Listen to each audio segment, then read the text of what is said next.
A television first, David Muir, inside the Vatican walls with Pope Francis. Because before the Pope comes to America, America comes to the Pope. Aquí en el Vaticano. Hundreds gathered in 3 U.S. cities. Chicago, Los Angeles, and McAllen, Texas. Today is going to be a day you will never forget. About to learn they're getting their moment with the Pope. I want to tell you something, Marcus. We're going to talk to Pope Francis tomorrow. Are you serious? Oh my gosh. Americans overcome.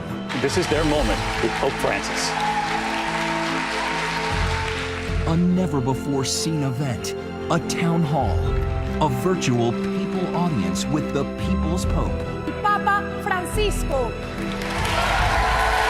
The tears from a struggling mother. I've made some mistakes. To the young people. Your Holiness, it is so nice to meet you.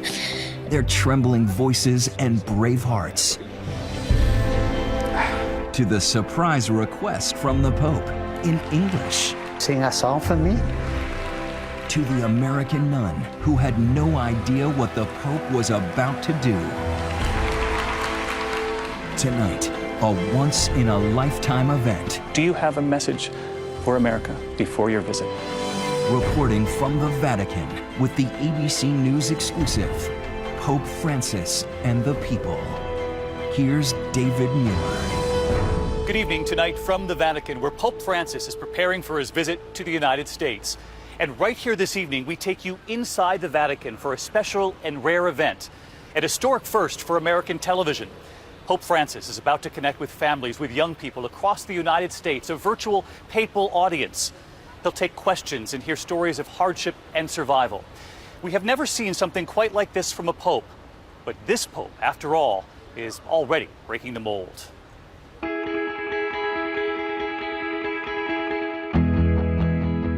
Our journey to the Vatican, where millions visit every year, drawn here by their faith and their fascination with a pope who is of the people and who has opened doors in ways we have never seen before, face to face with his followers and hand to hand with so many children.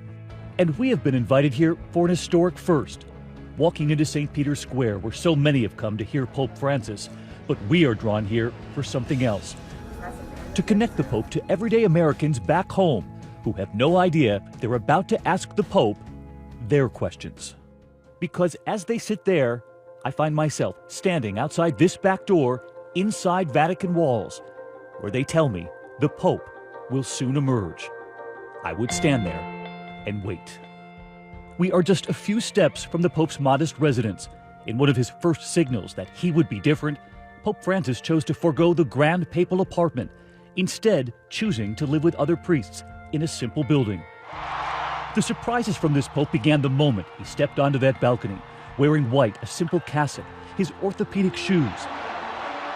That night, a limo waiting, he instead chooses the van with the very cardinals who had just named him Pope, returning to his hotel to pay the bill himself, now riding in a Ford Focus, telling priests and nuns to drive humble cars.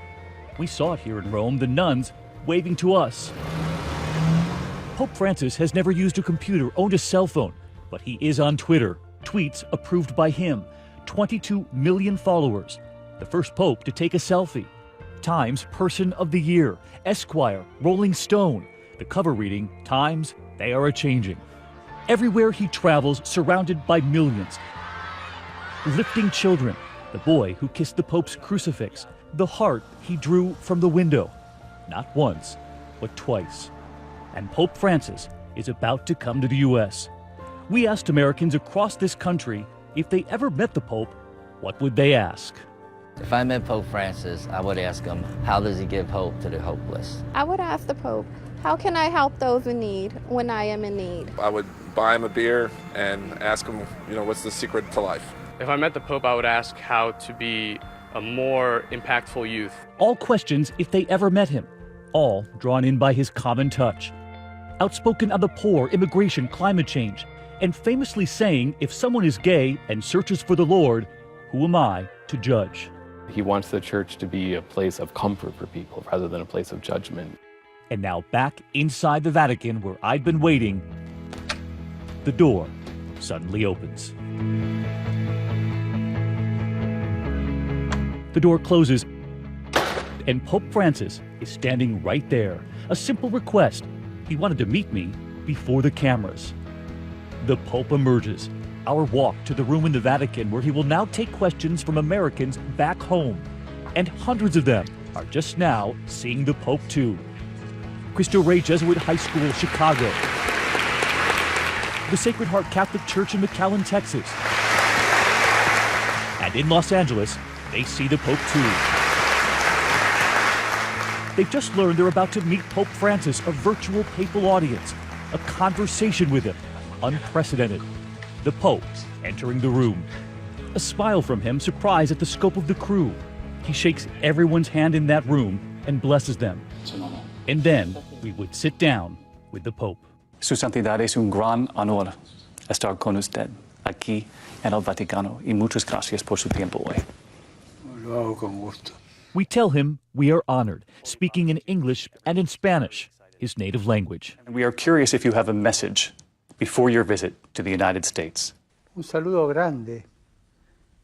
A big hello. Gran saludo. A big hello a la comunidad católica to the Catholic community of the United States and to everyone, to all citizens of the United States.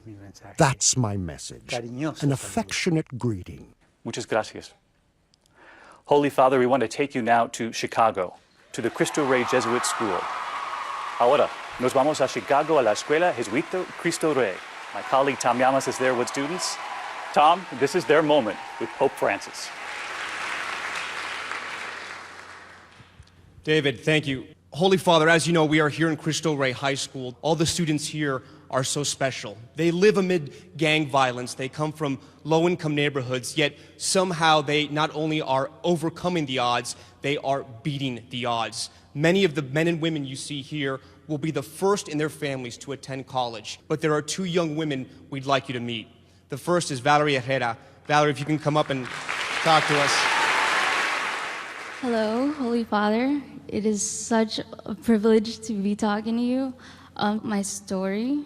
Since I was 4, I started to get my vitiligo around my eye, and it was something that I didn't know what was happening, right? But when I started going to school, well, you know, I was picked on. I was bullied because of how I looked like. Thank you. It's okay. Well,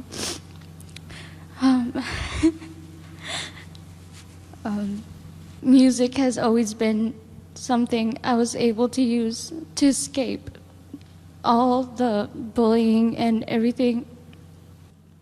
And I joined the choir in middle school, and it was just something that was helping me to show people who I really was. And it wasn't just the girl that looks different from everyone else, but the girl that has many talents and that is not just someone who looks different, but just a normal girl like everyone else. So my question is, what are you expecting from us, the youth? What are you expecting us to do to be? The Pope, after hearing Valerie's story about bullying in her childhood, finding music to overcome it, is about to surprise us all in English. Valerie, I would like to hear you singing. May I ask of you to sing a song for me? Sure. I got that.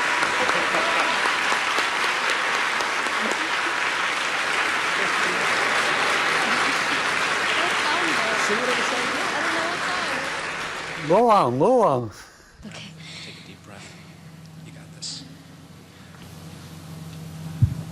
Oh my gosh, okay. You got this. And it wasn't only the Pope encouraging her. We spot Valerie's mother right there in the church, signaling with her hands. You can do it. Okay. Be courageous. Come on. this song is in Spanish, so. Junto a ti, María, como niño quiero estar. Tómame en tus brazos, guíame en mi caminar.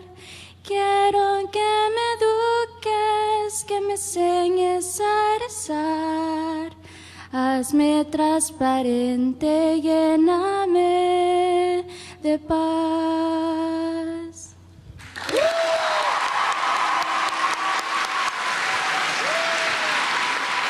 Thank you very much. It's very kind of you. Y mi primera respuesta My first response to your question es esa. is that Lo que espero de los what I jóvenes hope for from youth es que no is for you all not to walk alone in life. Es el primer paso. That's the first step. I hope for many other things Que se animen that you feel encouraged con el to amor walk y la with the ternura love and the tenderness de los of demás. others. Life is very difficult. It's difficult to walk Uno alone. se pierde, You get lost. uno se confunde, You get confused. puede detenerse. You can stop because you get tired of walking in life. El joven tiene que buscar en la vida Each young person has to seek alguien someone que in lo life ayude en el to camino. help them along the path. Puede ser su papá, su This might be mamá, your un father, your pariente, mother, un a amigo, kinsman, a un friend, abuelo, una a abuela, grandmother los or abuelos. grandfather, Pero alguien que te ayude a but someone that will confrontar help you to las cosas de la face things in life. Caminar acompañado, primero. First, walk with Segundo, company. de los jóvenes espero Second, que caminen I con hope that young valentía. people walk with courage. It was difficult for you just now to take the first step on that path when I asked you to sing for me. You were excited, you didn't know how, but you were courageous and you took the first step and you sang very beautifully. Keep singing. You sing beautifully. O sea, la valentía te da alegría. Courage y la gives you alegría te da joy, esperanza, and joy que es un gives you regalo de hope, Dios, which is a obviamente. gift of God, obviously. Ustedes tienen You la have the fuerza para strength to vencerlo. overcome. No se Don't be asusten, no se scared. Don't detengan. stop. Siempre adelante, con Always move valentía, forward with con courage esperanza. and with hope. Y Dios And if si se lo you piden, ask te dará God, esa esperanza. God will give you that hope. Esa es mi respuesta. That's my response, Valerie. Y gracias por And thank you for the song. Thank you, Holy Father. Valerie, thank you so much. Holy Father, we want to introduce you to another young woman who is also incredibly courageous. Alexandra Vasquez, if you can come up now. 17-year-old Alexandra Vasquez is next, telling Pope Francis her story. Hello, Holy Father. Her lifelong struggle to overcome the loss of her father, who died when she was just 5. Sometimes it gets really hard, and sometimes, I don't really sleep much, but I try to think about my dad and how he would want me to be a good person. So I always try to make him proud. I hope that I can make a difference in people's lives. Muchas gracias, Alexandra. Go on by the path. God bless you. A smile from Alexandra and from Valerie. I turn to Pope Francis. A song for the Pope? That's difficult. Canción para el Papa es difícil. When we come back, the families in Los Angeles get their moment with the Pope. And soon the bravery of a single mother on display, wiping away her tears when she hears the Pope's message for her.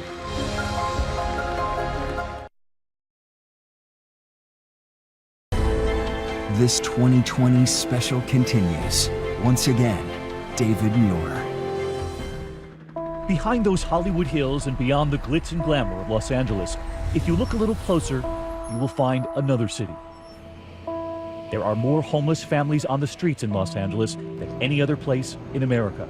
This sign summing it up, population too many, which is why the Pope is checking in with Los Angeles tonight, reaching out to places he wanted to visit but will be unable to. How are you? Hey, babe. Rosemary, a 31-year-old single mother of 2, Rosemary, I love you. who had no other choice but to move her family into a shelter. There's times where she didn't want to get out of bed. And I had to remind her, baby, we need to do this. Rosemary just getting her first apartment for her girls. Ta-da! Finally! A family grateful, a prayer of thanks for their blessings. You say grace. Thank you, God, for this day. And we sent Cecilia Vega to tell them they'll now share those blessings with the Pope. You guys are going to talk to Pope Francis. No. You serious? Yep. Oh my gosh. Oh my gosh, I want to cry. Oh my gosh. Wow, that's beautiful. I mean, I'm not even deserving. God is so good to me. And then there's Marcus, the brave teenager who was once in a foster home, once adopted, and until just last week, was living in a shelter. This is my prize blazer. I wear this a lot. Showing us his best jacket, and we tell him that's a good thing, because he's about to talk to the Pope. I want to tell you something, Marcus. You're going to talk to Pope Francis tomorrow. Am I really? Are you serious? Yeah. Thank you guys. Thank you. He's one of my heroes. We're with him that morning as he puts on that jacket and tie, while back in Rome, beside Pope Francis, we're about to hear from Marcus, that mother and her girls in Los Angeles. As you can see, they are excited for their moment with Pope Francis. And in fact, in that room, many of them have just learned that they will, in fact, get a chance to talk with the Pope today. Cecilia? Holy Father, the majority of the people here in the room with me today come from 9 different shelters in this city. These are shelters that house the homeless and the destitute in Los Angeles. This is my friend Marcus here. He's one of them. He is 19 years old. Marcus told me that he has spent more nights living on the streets of this city than he can ever count until he moved into a shelter. And Holy Father Marcus has a question for you today. Hi, Holy Father. It's a great honor to meet you and to be able to speak with you and to represent all of the people, the young people here who are without a home here in the United States. So my question for you, because I know why you're so important to me, but why is this trip to America so important to you? For me, it's very important to meet with you all, with the citizens of the United States, who have your history, your culture, your virtues, your joys, your sadnesses, your problems, like everyone else. I'm at the service of all churches and all men and women of goodwill. There's something very important for me, which is closeness. For me, it's difficult not to be close to people. When I approach people, as I'm going to do with you, it's easier for me to understand them and help them along life's path. That's why this trip is so important, for me to draw close to your path and your history. Thank you. Holy Father, I have someone else, some very special people I would like you to meet. This is Rosemary and her daughters Celeste and Alyssa. They were living in a shelter for a very long time, and they only recently moved into their very first apartment ever. Alyssa is 11 years old. She's a brilliant little girl, and she would like to tell you a little bit about herself. Your Holiness, it is so nice to meet you. When I was living in the shelter, I used to see people with their families and fathers. And they used to walk to a big house and open the door. And they were all so happy, and I was walking to the shelter and I felt ashamed.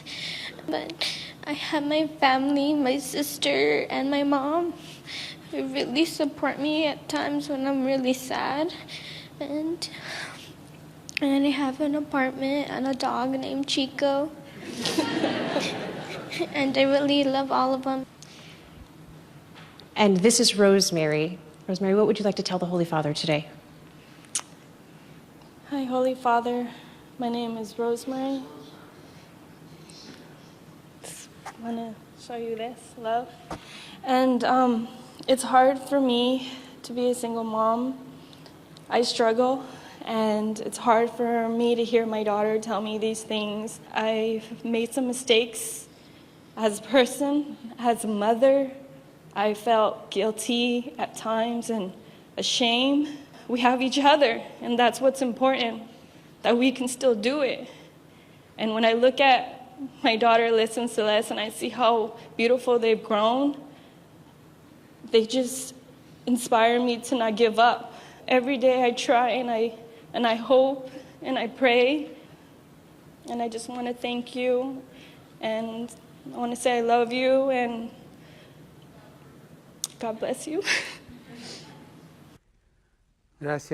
Thank you, Rosemary, for your testimony.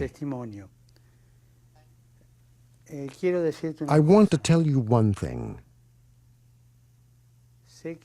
I know it's not easy to be a single mother. I know that people can sometimes look askance at you. But I'll tell you one thing. You're a brave woman, because you were capable of bringing these two daughters into the world. You could have killed them inside your womb, and you respected life. You respected the life you were carrying inside you. And God will reward you for that. He does reward you for that. Don't be ashamed. Hold your head high. I didn't kill my daughters. I brought them into the world. I congratulate you. I congratulate you, and God bless you.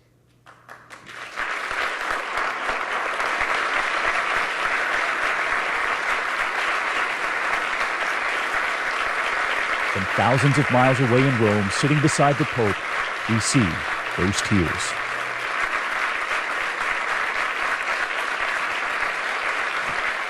Muchas gracias, Cecilia, y muchas gracias, Rosemary y Alyssa.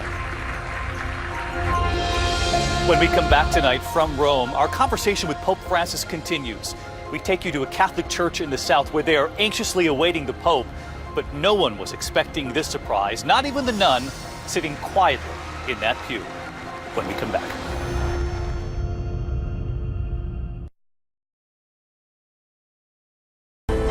Once again, David Muir with Pope Francis and the people.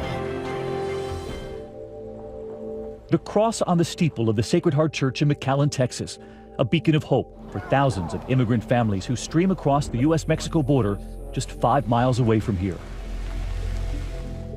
Most are detained briefly at this processing center, put into holding cells.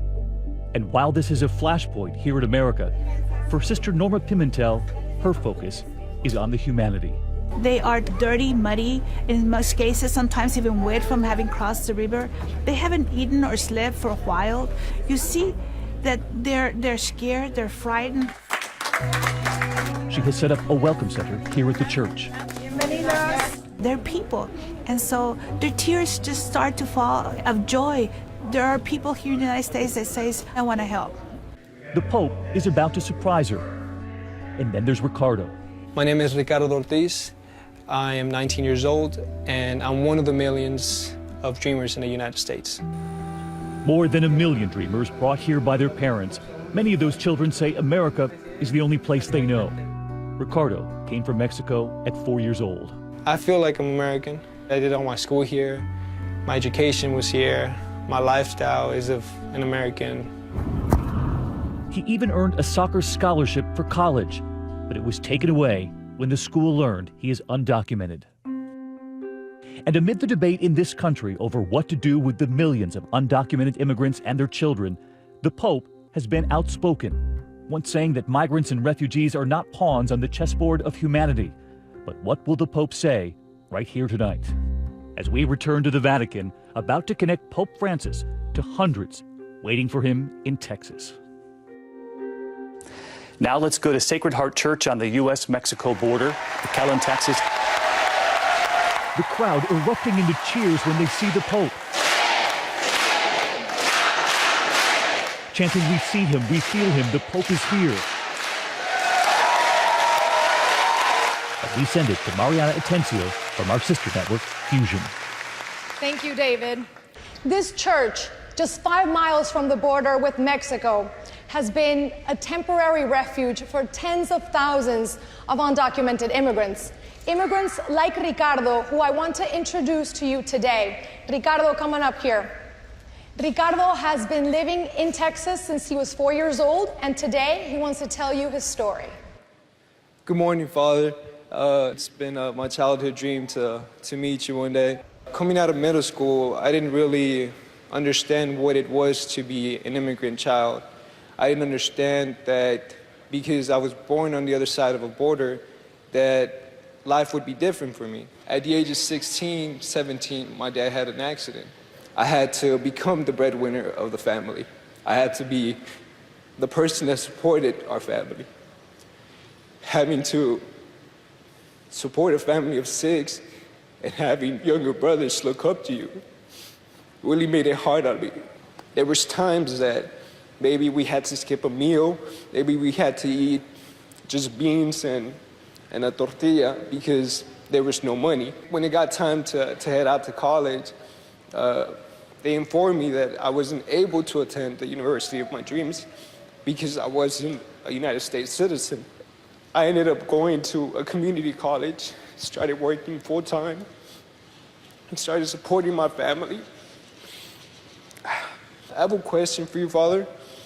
It's with all these problems in the world, the poverty, our education system, and immigration itself, what do you feel is the solution to this problem? Thank you.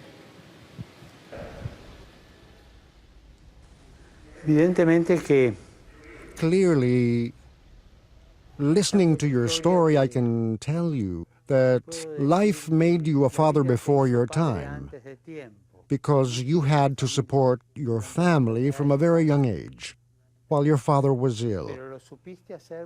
But you knew how to do it because you had a father who had the courage to initiate you along that path of work and struggle, and the courage afterward to put you in school with great sacrifice. There are many injustices in this life. Jesus was born on the street. He was born as a homeless person, and God sometimes, many times, speaks to us through his silence.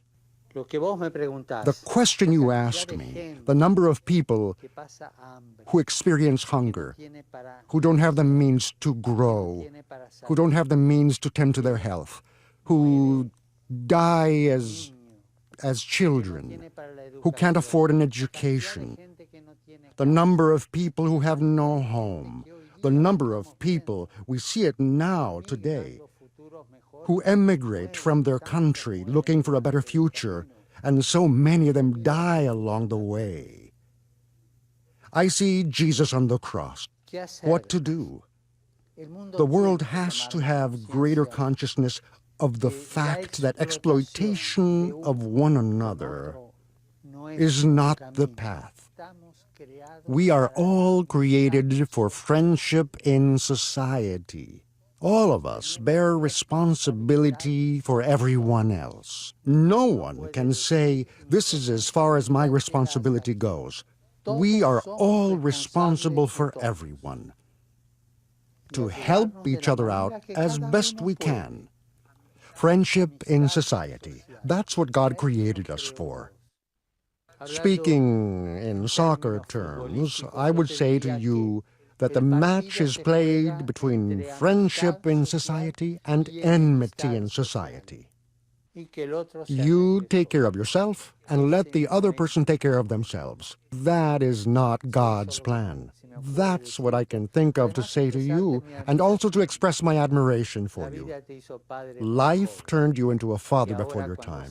So when you actually become a father and have your own children, keep educating them and bring them along the path that you learned from your father. Thank you. Gracias, Padre. Thank you, Holy Father. When we come back, one more person sitting in that church, Sister Norma, was not expecting this, nor were we. I want to see her. When the Pope asked to speak to that nun.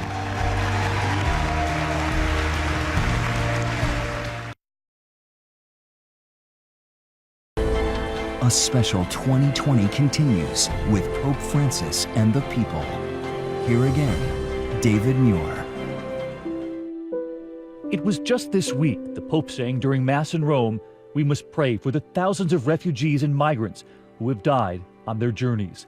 The parents and their children trying to seek a better and safer life. You'll remember you met Sister Norma on the U.S.-Mexico border at that Catholic church, providing food and shelter. And she's sitting right there in the church, listening to the Pope.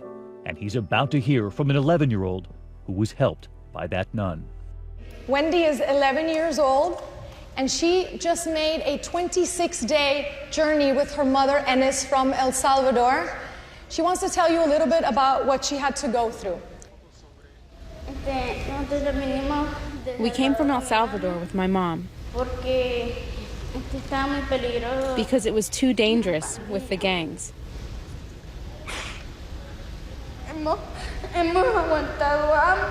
We were starving. We slept in the mountains with my mom. They were threatening my mom. As we crossed the river, I almost drowned. But she's here now, Holy Father, and she, even after everything she went through, she made a drawing for you. Es muy hermoso. That's very beautiful. I made a heart, and I also made you, my mom and me. ¿Qué dice aquí? Y puse, te quiero, papá. I put, I love you, Pope. Thank you, Wendy. Muchas gracias. Muchas gracias. Thank you very much. Thank you very much. Ahora quisiera decir una palabra. Now I'd like to say a word. At one point, the Pope signaling to me. No corten sin que yo. After spotting that nun in the pew, Sister Norma, telling me he'd like to speak to her. Había allí una hermana. There was a sister there from a religious order. La quiero ver. I want to see her. Hermana Norma.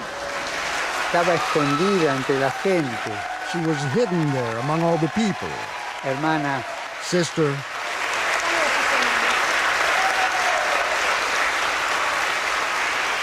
Yo quiero agradecer. I want to thank you. I want to thank all the sisters of religious orders in the U.S. for the work that you have done and that you do in the United States. It's great. I congratulate you. Be courageous. Move forward. Take the lead. Always. I'll tell you one other thing. Is it inappropriate for the Pope to say this? I love you all very much.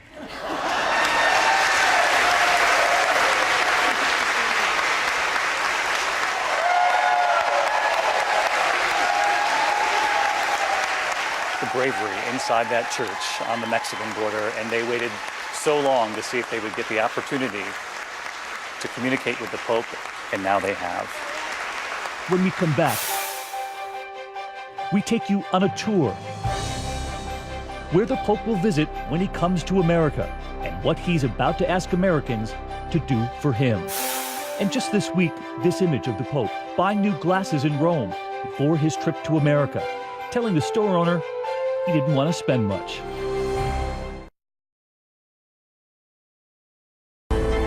"2020 continues with David Muir. As we journey to the Vatican, the Pope's own journey is about to begin too. In just 2 weeks, he sets off for his first trip to the United States ever, a stop in Cuba just before. The Pope's face is popping up everywhere in America, out of the toaster, from baseballs to bobbleheads. Even this towering mural in New York City proclaiming, "Welcome, Pope Francis." Americans from all over the country awaiting the Pope's arrival. The President will greet Pope Francis at the White House, and he'll be the first Pope to address a joint meeting of Congress. Anyone who thinks the Pope is going to come and kind of endorse a particular agenda is going to be proven wrong. He's going to challenge the left and the right, Democrats and Republicans. Even here in Rome, the American students we found made a prediction before the Pope's visit. Do you think that this Pope is preparing a message for America? Oh yeah, I think so. He's gonna let them have it. Like, really? I don't think he's gonna hold back. Income inequality, immigration. Racial inequality especially, that's a huge issue right now. The Pope will also journey to New York City. He'll visit Ground Zero, offering a moment of prayer for the thousands of Americans who were lost on 9/11. He'll hold Mass at St. Patrick's Cathedral. He'll address world leaders at the United Nations. And remember, Pope Francis is the most retweeted leader in the world. His final stop, Philadelphia, expected to bring 1.5 million people to the streets. He will walk out onto Independence Mall, speaking from the same simple wooden lectern Abraham Lincoln used for the Gettysburg Address. But before he gets there, a gift from America. A cross sent from all of the students at that Chicago school where Valerie found her voice. De la Escuela in Chicago. I tell him this cross hangs in every classroom at that school. When we come back, the one thing Pope Francis is asking Americans for tonight. And you'll hear from the people he's touched, the deep impact he's had already. I'm still in heaven, you know, just experiencing his presence. I was like, oh, wow. And for more of Pope Francis and the people, our entire time at the Vatican, go to abcnews.com. We'll be right back.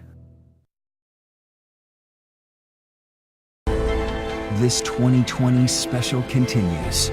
Once again, David Muir. As we prepared to say goodbye to Pope Francis, the crowds in those 3 American cities erupting once again into applause. And for those able to ask the Pope questions tonight, to share with him their stories of adversity, they are moments they will never forget. Valerie, who after her bravery, that song, a hug from her mother, telling us it is a moment that changed her. I know now that I'm an inspiration to many people that feel like they're alone, and so I'm just an example of that you can be courageous. And then the nun he singled out, Sister Norma. And I said, oh, that's me. Hermana Norma. He's actually speaking to me. And then I saw his little hand go like, come, come, come, come. Go like, oh my God. I felt like a little child, you know, called forth by their dear father. I'm still in heaven, you know, just experiencing his presence. It was wonderful. His message to Ricardo to keep going. For him to tell me that just made me realize that what my father and my mother have taught me was